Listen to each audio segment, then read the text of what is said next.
Ես ուզում եմ մի քիչ նախապատմությունը պատմել, որտեղ այս նախագիծ իրական շատ ավելի հանգիստ պայմաններում է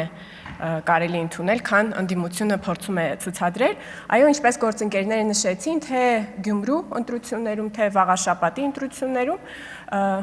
դիտորդական առաքելությունների անունից հանդես են եկել կազմակերպություններ, անձիկ, որոնք քաղաքական գործընթացների մասնակիցներ են։ Այ օրինակ հիմա հանրայնորեն, եթե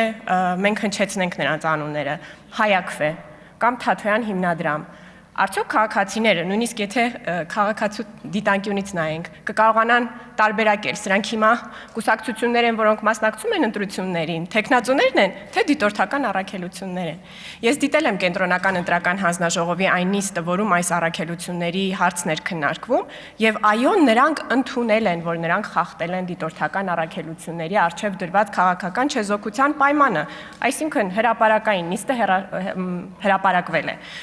Նիստի ժամանակ ընդունել են, որ խախտել են քարոզչություն կամ հակաքարոզչություն չիրականացնելու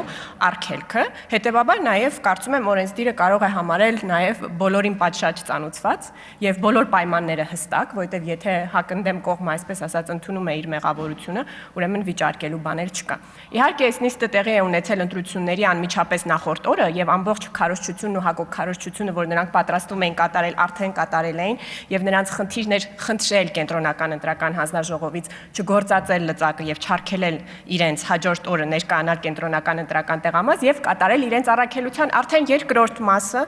այն է մաշեցնել ընտրությունների նկատմամբ հանրային վստահությունը,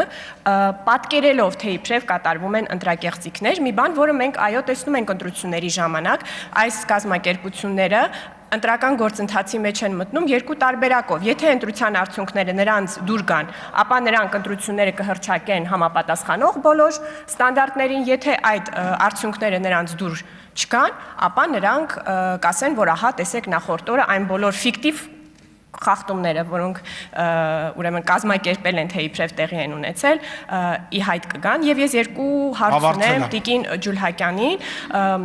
մեկը ուրեմն ժամկետի առումով մենք գիծ ենք քաշում եւ առաքելությունների հավատարմագրումից նախորդ փուլին իսկապես չենք անդրադառնում, իսկ հավատարմագրման պահից սկսած անդրադառնում ենք թե նրանց որպես կազմակերպություն, այսինքն նրանց Facebook-յան էջերը, սոցիալական բոլոր ցանցերում էջերը, կազմակերպության էջերը, կազմակերպության անունից արված հայտարարությունները, թե անհատ դիտորդների, թե այդ կազմակերպությունների կառավարող խորհուրդների անդամների, այսինքն մարդիկ, ովքեր ոչ դիտորդություն են իրականացնում եւ ոչ օրինակ կազմակերպության էջն է հայտարարություն տարածում, բայց այդ մարդիկ են, որ այնուամենայնիվ ժամանակը ռեզինից չի, վերջացրեք։ Շնորհակալություն,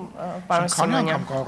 Եվ երկրորդ հարցը Տիկին Ջուլհակյան, ում հետ եք քննարկել այս նախագիծը, ընդդիմությունը պնդում էր, որ այն պատշաճ քննարկված չէ։ Շնորհակալ եմ։